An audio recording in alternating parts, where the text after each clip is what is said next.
Good morning, नमस्कार। मैं हूँ स्मिता शर्मा और आज की क्लास हम हमारे भूतपूर्व राष्ट्रपति और missile man doctor APJ Abdul Kalam के कोटेशन से करेंगे। सपने वो नहीं जो आप सोते वक्त देखते हैं, सपने वो होते हैं जो आपको सोने नहीं देते हैं। जी हाँ, बिल्कुल। आपका जो एम है, जो उद्देश्य है, जो लक्ष्य है जीवन का, उसको पूरा करने के लिए आपको रात दिन मेहनत करना पड़ेगी। ठीक है, तो चलिए अब हम आज की क्लास शुरू करते हैं। सबसे पहले हम क्वेश्चंस पर चर्चा कर लेते हैं। When states has launched an online portal to provide oxygen for home isolation. तो इसका सही आंसर दिल्ली है और लगभग सभी बच्चों ने सही आंसर दिया है। और दूसरा क्वेश्चन था the world oldest person belong to which country. इसका सही आंसर जापान है। कि दुनिया की सबसे वृद्ध व्यक्ति किस देश में है। तो जापान बिल्कुल सही आंसर और सभी बच्चों ने बिल्कुल सही आंसर दिया है। चलिए, तो आज की क्लास अब हम शुरू करते हैं। ठीक है। AINRC chief N Rangaswamy takes oath as chief minister of Pondicherry on 7 मई 2021। 7 मई 2021 को ऑल इंडिया NR कांग्रेस के अध्यक्ष एन रंगास्वामी को राज्यपाल तमिलिसाई सुंदरराजन ने राजनिवास पर एक सादे समारोह में मुख्यमंत्री की शपथ दिलवाई है। ठीक है, तो राज्यपाल कौन है वहाँ की? तमिलिसाई सुंदरराजन। और उन्होंने 7 मई 2021 को एन रंगास्वामी जी को मुख्यमंत्री पद की शपथ दिलवाई है। श्री एन रंगास्वामी जी केंद्र शासित प्रदेश के मुख्यमंत्री बने हैं।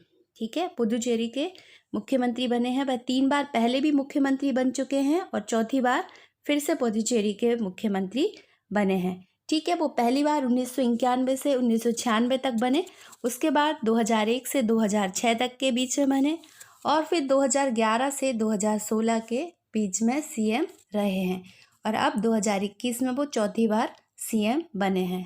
ठीक है, चलिए, तो इमेज की सहायता से आप देख सकते हैं पुदुचेरी के माननीय मुख्यमंत्री श्री एन रंगास्वामी जी को। ठीक है, चलिए आगे देखते हैं। पुदुचेरी में पहली बार उप मुख्यमंत्री बनाने की बात की गई है और पुदुचेरी के उप मुख्यमंत्री पद BJP नेता नवब शिवम के पास होगा। ठीक है, थोड़ा कठिन नाम है, यानी कि पहले जो पुदुचेरी के उप मुख्यमंत्री हैं वो नवब शिवम होंगे। ठीक है, अब देख लेते हैं। मुख्यमंत्री एन रंगास्वामी जी का जन्म 4 अगस्त 1950 को हुआ था और उन्होंने खुद की पार्टी 7 फरवरी 2011 को बनाई थी। ठीक है, और उनकी पार्टी का नाम है AINCR, यानी कि all India NR Congress party. ठीक है, चलिए आगे देख लेते हैं। पुदुचेरी की राजधानी पुदुचेरी ही है। इसका गठन 1 नवंबर 1954 को हुआ था।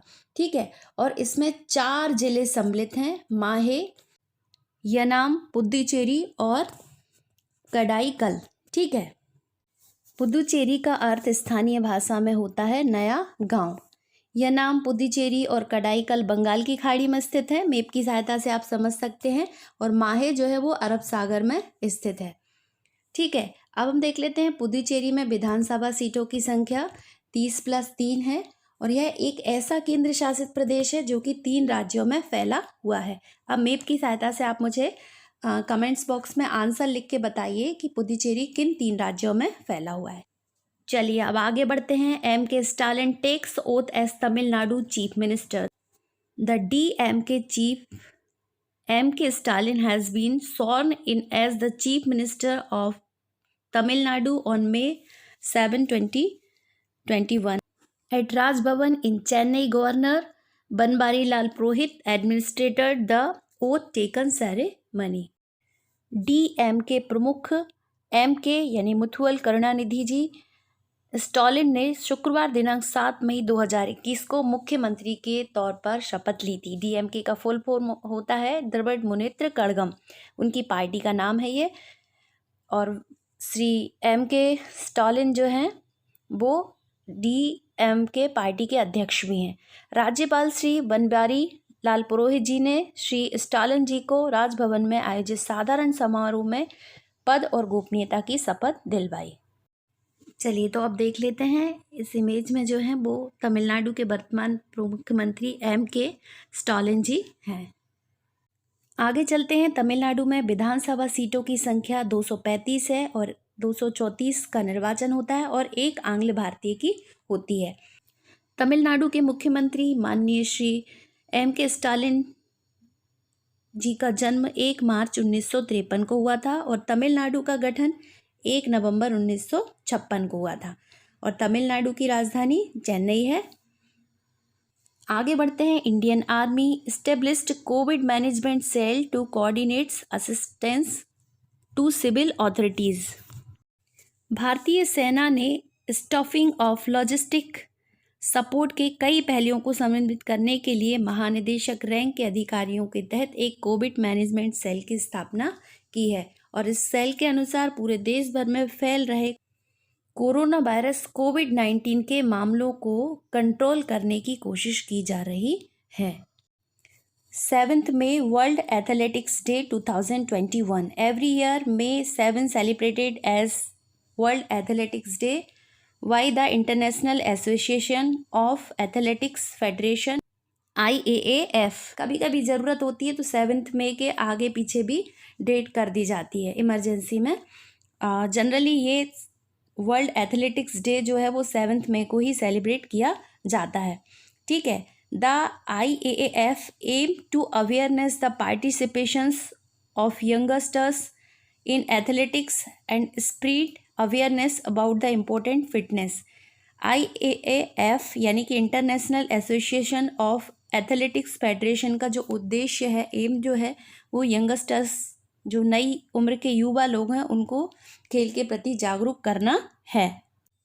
चलिए, विश्व एथलेटिक्स दिवस 7 मई 2021 को मनाया जाता है, अभी हम चर्चा कर चुके हैं। और पहला विश्व एथलेटिक्स दिवस सन 1996 को मनाया गया था। IAAF का उद्देश्य नई पीढ़ी के युवाओं को एथलेटिक्स में भागीदारी के लिए प्रोत्साहित करना है व लोगों में खेलों के प्रति जागरूकता बढ़ाना है। अब थोड़े से और इम्पोर्टेंट पॉइंट देख लेते हैं।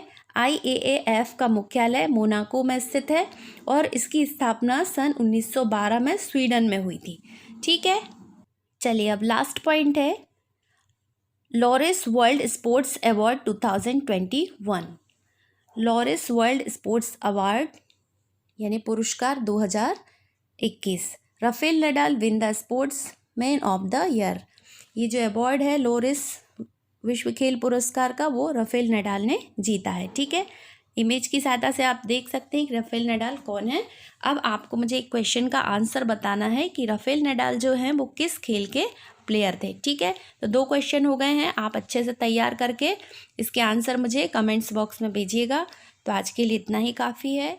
धन्यवाद। जय हिंद, जय भारत।